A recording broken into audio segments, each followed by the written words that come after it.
तो hello everyone, very good evening. मैं शंकर कुमार एक बार फिर आपका बहुत बहुत स्वागत करता हूं अपने पेट के फाउंडेशन चैनल पे। और आई होप कि you all are doing good. Class 9 के बच्चे कैसे हैं सभी लोग?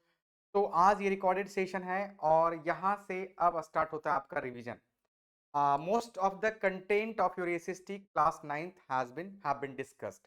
कुछ एक टॉपिक से छोटे मोटे आपके डिमांड के हिसाब से हम उसको डिस्कस कर देंगे। बात आती है अब रिवीजन की, तो सबसे पहले हम बात करते हैं हिस्ट्री। हिस्ट्री के अंदर भी सबसे इंपॉर्टेंट चैप्टर की अगर बात करेंगे तो होता है आपका फ्रेंच रेवोल्यूशन। क्योंकि क्लास 9th और 10th की अगर बात करेंगे तो दोनों साल में अगर देखते हो कि कोई सबसे इंपॉर्टेंट चैप्टर है तो जी हाँ, वो है आपका फ्रेंच रेवोल्यूशन। ये चैप्टर मैं इसलिए बार बार बोल रहा हूँ कि इंपॉर्टेंट है क्योंकि ये चैप्टर आपको दिखेगा क्लास 10th में आते हुए। आप पूछेंगे सर के फ्रेंच रेवोल्यूशन कहाँ से 10th में दिखेगा? जी हाँ, यहाँ पे ये एंड होता है भाई साहब, इस पॉइंट से, यहीं से स्टार्ट होगा कंटेंट आपका क्लास 10th का। चैप्टर का नाम चेंज हो गया, द राइज ऑफ रेवोल्यूशन।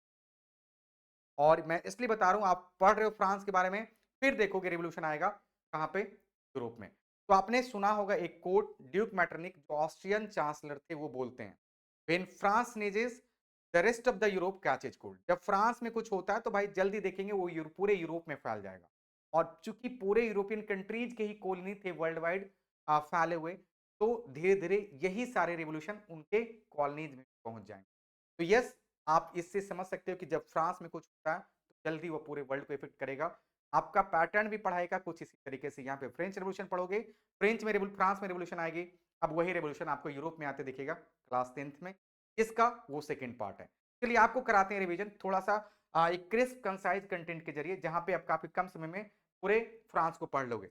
यहाँ पे आप देख रहे हो फ्रांस का झंडा, यहाँ पे देख रहे हो आप एक पैलेस। जहां पे इस पैलेस की बात करते हो तो ये वो पैलेस है जहां पे आप देखोगे बैस्टाइल का स्टॉर्मिंग हो रहा, जहां पे लोग क्या कर रहे हैं। बैस्टाइल वाज लाइक अ प्रिजन। बैस्टाइल में एक प्रिजन था जहां पे आप देखोगे तो कैदियों को रखा जाता था और माना जाता है कि कैदी जो हैं वो जनरली गवर्नमेंट के रहेंगे रहेंगे हमेशा दुश्मन। और जो दुश्मन के दुश्मन होते हैं वो हमारे क्या हो जाते हैं, दोस्त हो जाते हैं। तो यहाँ पे अगर थोड़ा सा गौर करते हो तो जब रिवोल्यूशन आती है तो यहाँ की जनता काफी उत्तेजित हो जाते हैं। एक छोटा सा र्यूमर सुनते हैं और उन्हें लगता है कि आर्मी आ रही है और उन्हें वो मारेंगे। तो आर्मी से लड़ने के लिए भी हमें चाहिए आर्म्स एंड एमुनिशन, और यहाँ पे फ्रेंच लोग रोड पे आते हैं। बस्टाइल में इसलिए वो जाते हैं, उन्हें लगता है कि जेल है भाई, तो वहाँ पे तो गोला बंदूक बारूद तो होगा ही। लूटने की कोशिश करेंगे और जो उन्हें हासिल होगा उसी से वो क्या करेंगे, लाइक फ्रेंच ट्रूप्स के अगेंस्ट लड़ाई लड़ेंगे। ये था हमारे पास यहाँ पे इस पिक्चर का समरी। तो how a decade of turmoil in France give birth to the language of liberty, equality and the rights of the citizen. चलिए पढ़ते हैं। तो यहाँ पे इस पूरे चैप्टर को आप देखेंगे, हम क्रोनोलॉजिकल लाइक ऑर्डर में पढ़ने की कोशिश करेंगे, एकदम तह बाय तह, तह दर तह। तो सबसे पहले बात करते हो a kingdom on the brink France in 1789। एक ब्रोकन सिस्टम था जिसे आप ओल्ड रिजाइम बोलते हो। द थ्री स्टेट्स हुआ करते थे, clergy, nobility and the third state. First state clergy क्यों थे? यहाँ पे क्लर्जी कौन थे भाई? जो कि चर्चों में, जो चर्चेज में काम करने वाले लोग थे, जो कि लाइक रिलीजियस लोग थे। और इनको टॉप प्रायोरिटी पे इसलिए रखा गया था क्योंकि ये काफी वेल्दी थे, काफी रिच थे। और सोसाइटी के अंदर ये सबसे ज्यादा लाइक क्या बोल सकते हो, सबसे ज्यादा रिपुटेटेड लोग थे। रीजन ये था कि ये बताते थे कि हम हैं गॉड के, भगवान के मीडिएटर। आपको कुछ कहना है, कुछ बताना है, भगवान तक कुछ पहुंचाना है तो मेरे पास आइए, आप हमको बताइए और हम आपकी बात भगवान के पास बताएंगे। आपके बिहाफ में हम भगवान से बात करेंगे और वो आपके बाकी के सारे चीजों को, डिजायर को, ड्रीम्स को सब फुलफिल कर देंगे। तो ऐसे केसेस में लोग चूंकि, और ये ऐसा इसलिए भी था क्योंकि उस वक्त ज्यादातर ये फेज माना जाता है, this is the phase of theocracy.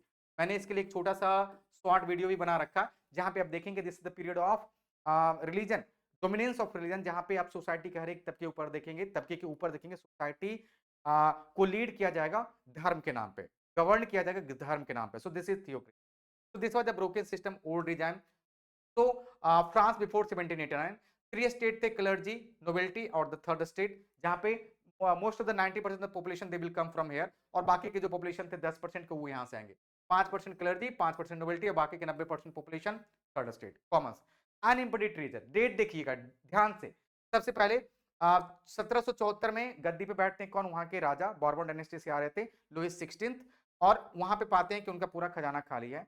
Cause क्या था? जो ट्रेजरी का पूरा खजाना खाली था, क्यों खाली था भाई? क्योंकि ये लॉन्ग वॉर्स लड़ रहे थे against UK, including two American colonies, adding over 1 billion livres to 2 billion livre debt. और आप यूएसए को सपोर्ट कर रहे हो, जहां से यूके के अगेंस्ट आप लड़ाई लड़ रहे हो, और वहां पे आपका जो डेट है वो 1 बिलियन से चढ़ के 1 बिलियन लीवर से बढ़ के क्या हो गया, 2 बिलियन हो गया।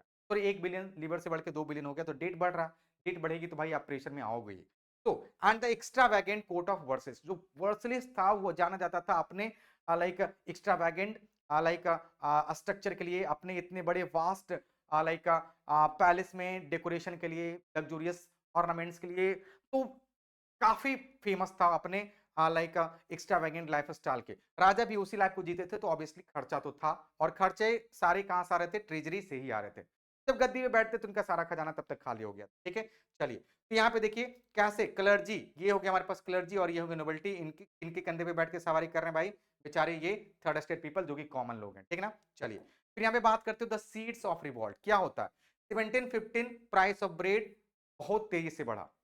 ठीक है ना, the struggle to survive, France population grew from 23 million in 1715 to 28 million in 1789। ठीक ना, मतलब सोचिए कितना रैपिड तरीके से। और ऐसा इसलिए हुआ क्योंकि वहां पे वो जो फेज था वहां पे देखेंगे there was rise of scientific temper, there was rise in medicinal facilities, और मेडिसिनल फैसिलिटीज के चलते जो लाइफ एक्सपेक्टेंसी थी वो बढ़ी थी, और जो इन्फेंट मोर्टेलिटी रेट थी वो डिक्रीज हुई थी, तो ऑब्वियसली पॉपुलेशन बढ़ेगा। और पेसिंग फूड प्रोडक्शन, पर उस रफ्तार से फूड नहीं बढ़ रहा था, right. So the price of bread, the staple food, skyrocketed, wages stagnated, and cultural much to ग्रॉड इन फ्रेंच ऊपर, ये स्टेटमेंट काट दीजिएगा। ठीक है ना, तो wages stagnated leading to a subsistence crisis where the poorest could no longer feed themselves. Subsistence crisis के बारे में आपने पढ़ा है, देखिएगा वो फ्लो चार्ट मैंने मेन सेशन के दौरान भी डिस्कस किया, उसको आप एक बार ऑब्जर्व कर लेंगे।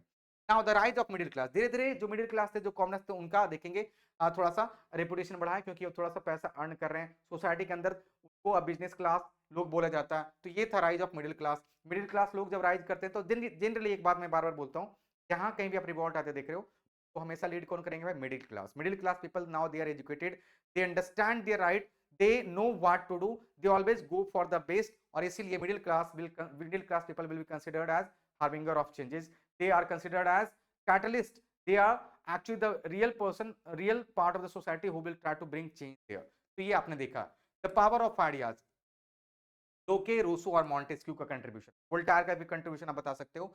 तो जॉन लोके refuted the divine right of monarch, अपने एक बुक लिखते हैं, उसके अंदर बताते हैं कि कौन सा भगवान है वो जिनको आप, जिसके चलते आपने उनको इतना भगवान का हक दे दिया है। इन जॉक्स रूसो बताते हैं proposed government based on social contract, एक बुक रहता है सोशल कॉन्ट्रैक्ट, उसमें बताते हैं कि राजा सॉरी लोग और उनके जो प्रतिनिधि उनके बीच में क्या संबंध होना चाहिए। मॉन्टेस्क्यू बताते हैं argued for a separation of power, legislature, executive और जुडिशरी, तीन पिलर्स के बारे में बताते हैं। इन तीनों बुक का आप नाम सोच देख लेंगे, पढ़ लेंगे, क्या क्या आप बताएंगे हमें कमेंट सेक्शन में कि ये तीनों बुक्स कौन कौन से थे, रूसो, मॉन्टेस्क्यू और लोके ने कौन कौन से बुक लिखे थे। The idea is proven possible by the American Revolution, spread through salons, coffee house and pamphlets। धीरे धीरे करके ये आइडिया सभी लोगों के बीच में बच जाता, फैल जाता। तो आपने देखा 1774, अब आ जाइए 5 मई 1789 को, तो approve new taxes, Louis state general का मीटिंग हुआ था, और वहां पे सभी लोग आए हुए थे। So the first and second state sent 300 representative from each state, third state sent 600। Tradition voting was clergy nobility एक एक वोट, थर्ड स्टेट से भी एक एक वोट, बराबर कराएगा 2:1, हमेशा ये दोनों लोग साथ में आ जाएंगे और थर्ड स्टेट के अगेंस्ट चले जाएंगे। तो अब ये काम गलत हो गया, और यहाँ पे अब इसको क्या करना चाह रहे थे, तो चेंज करना चाह रहे थे। सो डिमांडेड वोटिंग बाय हेड, मतलब सभी लोग यहाँ पे पार्टिसिपेट करेंगे। तो यहाँ पे देखो 600 लोग हैं, 300 इधर से आ रहे हैं, 300 लोग आ रहे हैं, तभी जाके क्या हो पाएगा, ये इक्वल होगा। सो 1 पर्सन 1 वोट दे डिमांडेड, पर राजा ने अनसुना कर दिया इसको, लोग वहां से इस असेंबली को बॉयकॉट करके चले गए टेनिस कोर्ट ओथ में, और वहां पे टेनिस कोर्ट में चले गए, और वहां पे क्या ले रहे हैं, ओथ। यहाँ पे ये इवेंट देखा आपने 5 मई को, 5 मई के बाद आप आ जाते हो कहाँ पे भाई, 5 मई के बाद आप आ जाते हो 20 जून को 1789 टेनिस कोर्ट में क्या लेते हैं, वो एक ओथ, जिसके लीडर कौन थे भाई, मीराबाउ एंड एबीसी। यहाँ पे देखो president Bailly administers the oath, और यहाँ पे क्या बोलते हैं कि not to disperse till they had drafted a constitution for France that would limit the power of the monarch. कभी नहीं आ सकेंगे जब तक यहाँ के सारे लोग जो यहाँ पे हैं वो कभी नहीं हटेंगे जब तक वो अपने फ्रांस के लिए कॉन्स्टिट्यूशन ड्राफ्ट नहीं कर लेते हैं, जिसके जरिए राजा को वहां से हटा दिया जाएगा। तो ये देखिए ध्यान रखेंगे, नेशनल असेंबली आ गया, डेमोक्रेसी मतलब पार्लियामेंट आ गई है, नेशनल असेंबली आ गई है, और वहां पे मेन उनका काम है क्या, कॉन्स्टिट्यूशन बनाना। लीड किया था इस प्रोसेस को कौन, मीराबाउ और एबीसी, और यहाँ पे देखिए ये है प्रेसिडेंट बेली। चलिए फिर बात करते हो पेरिस इंटरमॉइल। याद रखेंगे डेट। अब आ जाते हो 14 जुलाई को, तो आप देखो यहाँ पे फिर से 5 मई, 20 जून और अब आ गए हो 14 जुलाई। The storming of Bastille, Paris in turmoil, while the national assembly drafted a constitution, national assembly ने कॉन्स्टिट्यूशन बना लिया भाई साहब। Paris was seething, the price of bread was high and rumours spread that king is moving troops, king was moving troops to crush the new assembly. ठीक है ना, ये बात सुनना कि 14 जुलाई 1789 को लोग जो थे काफी एजिटेटेड हो गए। The agitated crowd seeking to arm themselves stormed the Bastille, a medieval fortress prison. The prison was a hated symbol of the king's despotic power, right? So its fall was a monumental victory for the people. Its stone fragments were sold as souvenir of the destruction of tyranny. तो ये राजा का जो like structure था वो tyranny माना जाता था, एक तरह का क्या था, ऑपरेशन था। तो लोग इस वीडियो को तोड़ना चाहते थे और ये जो बास्टाइल को स्टॉर्म कर रहे हैं, तोड़ रहे हैं, उसके एक एक ईंट को बचा के रखते हैं और अपने आने वाले जनरेशन को दिखाएंगे कि भाई हमने वहां पे भाग किया लिया था, और बेच रहे थे इसको एक सुविनियर के तौर पे। ठीक है ना। The great fear in the countryside, rumors that nobles were hiring brigands to destroy crops led to widespread peasants revolt, peasant attack, chitaks, looting grain and burning documents recording their feudal, जो feudal dues का record था उसको सब लोगों ने, farmers ने जमा कर लिया। ये आपने देखा सिटी में क्या हुआ था, यहाँ पे आपने देखा रूरल एरियाज में क्या हो रहा था, कंट्री साइड में क्या हो रहा था। तो सब जगह देखेंगे पूरे फ्रांस में अब क्या हो गया, आ गया है पूरा स्टॉर्म। तो द डिक्री ऑफ 4 अगस्त 1789, ध्यान रखेंगे 5 में, फिर उसके बाद आपने देखा था 20 जून, फिर आपने बात की थी किसकी भाई, 14 जुलाई की बस्टाइल स्टॉर्मिंग। आप आगे हो 4 अगस्त को। क्रोनोलॉजी के थ्रू आप सारे इवेंट्स को देख रहे हो आपके सामने रखे जाते हुए। Faced with power of the revolting subjects, Louis XVI was forced to recognize the National Assembly. Louis XVI को फाइनली ये मानना पड़ेगा कि नेशनल असेंबली है, जो कि एक पार्लियामेंट है, लोगों के द्वारा गवर्न की जा रही है।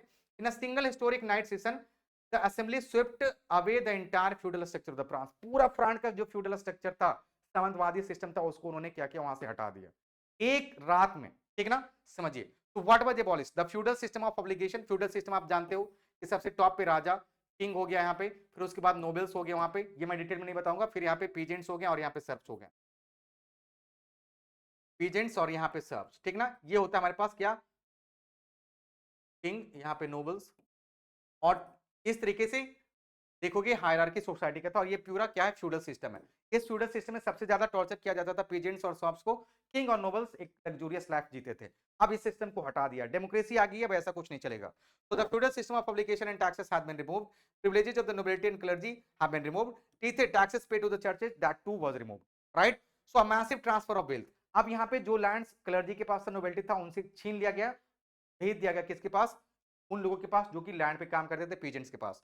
So lands owned by churches were confiscated. The single act gave the government assets worth at least of 2 billion. 2 billion asset ये जमा कर लिए, किनसे छीन के भाई, चर्चेज से छीन के। तो 2 बिलियन लीवर्स फंडामेंटली क्या है भाई, altering the balance of power and wealth in the nation. अब देखिए बैलेंस ऑफ पावर जो था वो अल्टर हो गया। पहले क्लर्जी सोसाइटी में सबसे टॉप पे थे, अब उनसे उनका पावर छीन लिया गया। नोबेलिटी तो खत्म ही क्योंकि फेडरल सिस्टम खत्म हो गया। The new gospel, the rights of man, a founding document, constitution आ गया, right of man and citizen, establishing rights as a natural and inalienable। कभी भी ये खत्म नहीं किया जा सकता, ये नेचुरल राइट हमारे पास। इसके की प्रिंसिपल क्या कहते हैं, देख लीजिएगा। ठीक है, तो men are born and remain free and equal in rights, the preservation of rights, liberty, property, security and resistance to oppression is very much evident. The source of all sovereignty resides in the nation. Law is the expression of the general will, एक का नहीं है, पूरे like community का एक will है, जहां पे वो सभी लोग एग्री होते हैं कि हाँ ये लॉ अप्लाई होना चाहिए। एक आदमी का वहां पे आइडियोलॉजी लाइक थॉट प्रोसेस नहीं डेवलप किया जाएगा।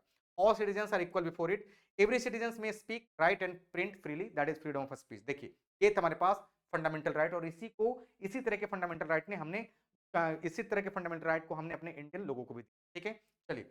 Knowledge and reason driving away the cloud of ignorance, ये हमारे पास है नॉलेज एंड रीजन। और यहाँ पे देख रहे हो the red Phrygian cap, the cap of freed slave, freed slave को देख रहे हो। A strength lies in unity, देखिए a strength lies in unity and freedom from slavery, बेड़ियां टूटी। तो this is declaration where you are talking about rights of man and citizen. ये था हमारे पास the new gospel coming of the constitution. फिर France become a constitutional monarchy, constitution आ गया, डेमोक्रेसी आ गई, बट किस तरह का कॉन्स्टिट्यूशन की बात करो आप, मोनार्की की। राजा भी होंगे, हाँ वो ही will be there just for the name से नॉमिनल हेड, बट फिर भी वो है वहां पे। The new constitution limited the king's power and separated it between the legislature, executive and judiciary. हाँ, ठीक है। The limits of citizenship 28 million people of France.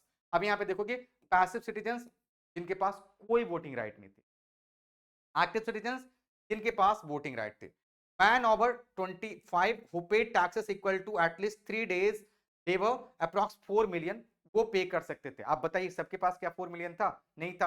तो ज्यादा से ज्यादा लोग क्या कर पाएंगे यहाँ से वोटिंग राइट अवेल ही नहीं कर पाएंगे। तो most of the people you will see like nearly 25% people only they were eligible for casting their vote. मतलब वो भी ये लोग वो लोग थे जो कि रिच थे, जो अफोर्ड कर सकते थे इस 4 मिलियन लाइक टैक्सेस को, right. So the task of representing the people has been given to the rich, क्योंकि सारे रिच लोग इसे अफोर्ड कर सकते हैं, मतलब वो खरीद सकते हैं। अफोर्ड नहीं, खरीदने की यहाँ बात आ गई, जो खरीद सकता है इस जो टैक्स पे करेगा मतलब वो खरीद रहा है इस राइट को, ठीक ना। So the lot of the poor and oppressed will never be improved by peaceful means alone. John Paul Marat, his newspaper लामी डू पीपल, वहां पे ये बात वो बोलते हैं कि जो पावर था वो रिच हाथों में चला गया, तो फिर वैसे फिर कोई फायदा नहीं वाला। जो 90% most of the people they are still out of the democracy. Passive citizens, they had no voting right, included about 3 million people, all women and youth। समझ रहे हो आप? तो ये देखिए कितना बड़ा मेजर प्रॉब्लम अभी यहाँ पे खड़ा हो गया। चलिए, so the revolution turns radical. War and betrayal. Louis XVI secretarily negotiated with Prussia and Austria. Neighbouring countries के साथ वो एलायंस कर रहे हैं, क्योंकि नेबरिंग कंट्रीज में अभी भी क्या है भाई, वहां पे मोनार्क है। तो राजा चाहेगा कि उसको बाकी के सारे कंट्रीज के राजा भी क्या करें, उसको सपोर्ट करेंगे। तो fearing intervention, the assembly declared war in April 1702। अप्रैल 72, इससे पहले आपने देखा 1791 में क्या आता भाई, कॉन्स्टिट्यूशन आता है। और इसी बार को देखते हुए उन्होंने क्या किया, इसी चीजों को देखते हुए national assembly declared war in April 1792। The patriotic song the merciless becomes the anthem of the revolution, ठीक है। The rise of Jacobins, political clubs become centre for radical debate, the most influential were the Jacobians led by Maximilian Robespierre, right। Their members were less prosperous artisans, shopkeepers, मतलब middle class people या फिर those people who were earlier the part of like commoners। so the sans culottes, देखिए sans culottes है, they to set themselves apart from the nobility they wore long strapped trousers, देखिए strapped trousers and become known as the sans culottes, those without knee breeches। यहाँ पे कोई knee breeches नहीं है, ये क्या है, सीधा सीधा स्ट्रेट लाइन से मिलके बना हुआ स्ट्रैप ट्राउजर्स इसे बोलेंगे।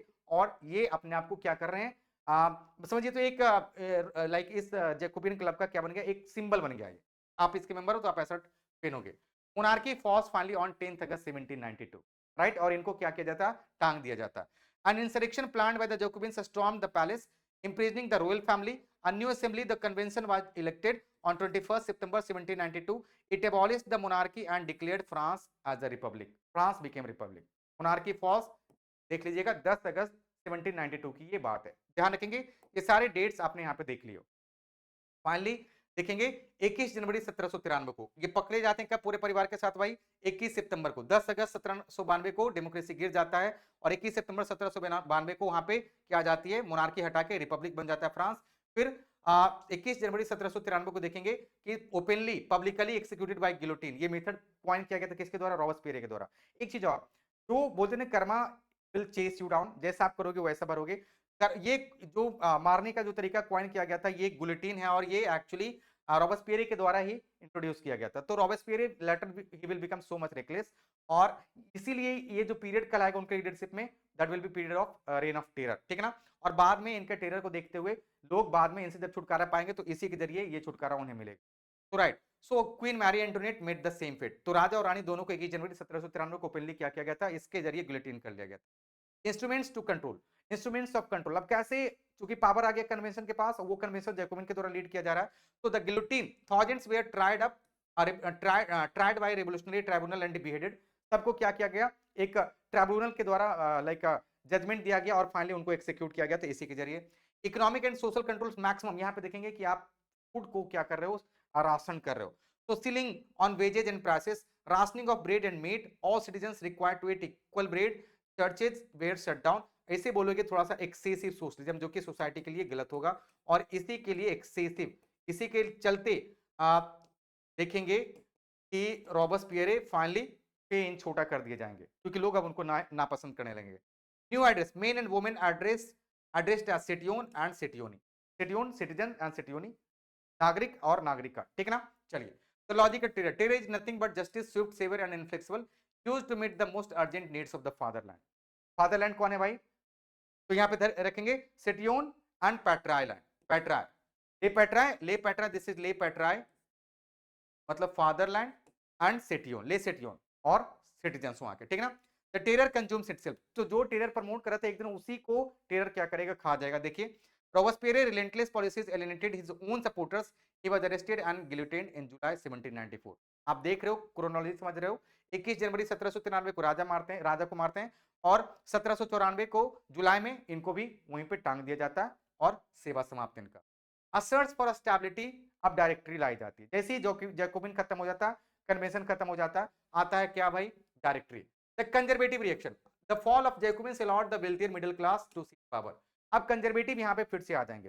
यहाँ पे देखेंगे एक नया कॉन्स्टिट्यूशन बनाया जाता है 1795 में, denied the vote to non propertied citizen, जो जिनके पास प्रॉपर्टी नहीं रहेगा उनको आप ये राइट दोगे। Rolling back the universal suffrage of 1792, जो यूनिवर्सल सफरेज था अपने फिर से उसको वापस ले आया। Provided for 2 elected legislative council, दो क्या होगा, इलेक्टेड लेजिस्लेटिव काउंसिल होंगे, एक होंगे हमारे पास डायरेक्टरी और दूसरा होगा हमारे पास कन्वेंशन, ठीक ना। तो vested executive power in a directory, a committee of 5 members, जो कि सबसे वेल्दीएस्ट पर्सन होंगे। This was designed to safeguard against the concentration of power in a single individual like Robespierre, paving the way for a director. So directory was defined by political instability. Directors often class, क्योंकि सभी के पास power था, सभी लोग 5 जो लोग थे काफी पावरफुल थे, अब सभी लोग आपस में लड़ रहे हैं, सभी लोग आपस में लड़ रहे हैं। तो टेरर के बाद अगर देखते हो तो एक फेज आएगा जहां पे बात करोगे ऑर्डर ऑफ वेल्थ, और ये ऑर्डर ऑफ वेल्थ में देखेंगे डायरेक्टरी जो आती है वो 5 लोगों के द्वारा लीड की जा रही है, ये लोग आपस में क्या कर रहे हैं, एक दूसरे से लड़ रहे हैं। तो the directory was defined by political instability, directors often clash with the legislative councils. Legislative council की बात करें, देखिए एक तो ये हो गया, एक कहां गया, दो पार्ट में बांट दिया आपने, एक लेजिस्लेटिव काउंसिल हो गया और एक हो गया हमारे पास डायरेक्टरी, दोनों लोग आपस में क्या करें, एक दूसरे से लड़ रहे हैं। तो they often clashed with the legislative council, this constant, दूसरा ये हो गया डायरेक्टर, ठीक ना। This constant in fighting and weakness created a power vacuum, setting the stage of the rise of military strongman Napoleon Bonaparte. समझ रहे हो मेरी बात, ये है rise of Napoleon Bonaparte. Unfinished revolution, women and slave, ठीक है। यहां पे अगर आप चीजों को आप देख रहे हो तो क्या पता चलेगा, क्या पता चलेगा आपको, did women have a revolution? Yes.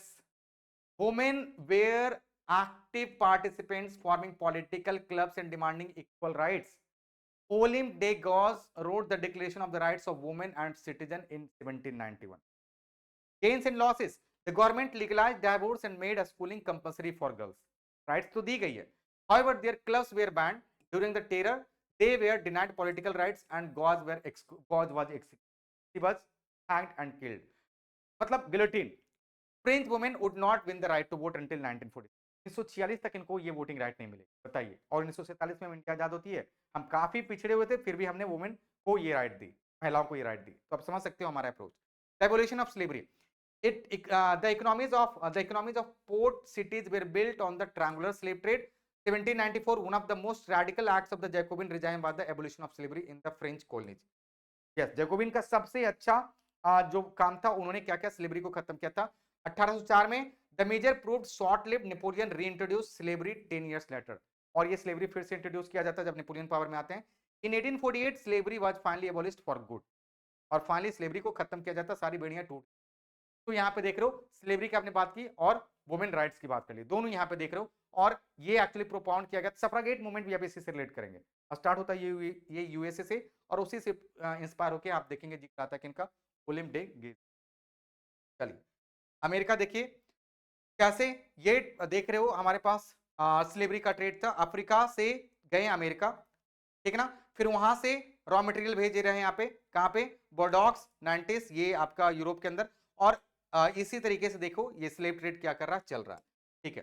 The general ascent Napoleon Bonaparte, यहाँ पे क्या देख रहे हो भाई, he was from republic to empire, he was going to bring France as an empire from its previous status as a republic. So in 1804, Napoleon Bonaparte, the successful and popular general, crowned himself Emperor of France. He is considered as modernizer of his people, modernizer of Europe, not just for people. Napoleon saw his role as a modernizer. He introduced lasting reforms that codified revolutionary principles. ध्यान रखेंगे ये सारे points जहां पे आप and करोगे ये chapter, यहीं से आपका अगला साल का कोर्स क्लास 10th में the rise of revolution start होगा। यहीं से 1804 के ही इनिशिएटिव से, जिसे बोलोगे आप सिविल कोड, प्रोपाउंड किया जाता है, प्रोपेगेट किया जाता है नेपोलियन के द्वारा, ठीक है ना, ध्यान रखेंगे।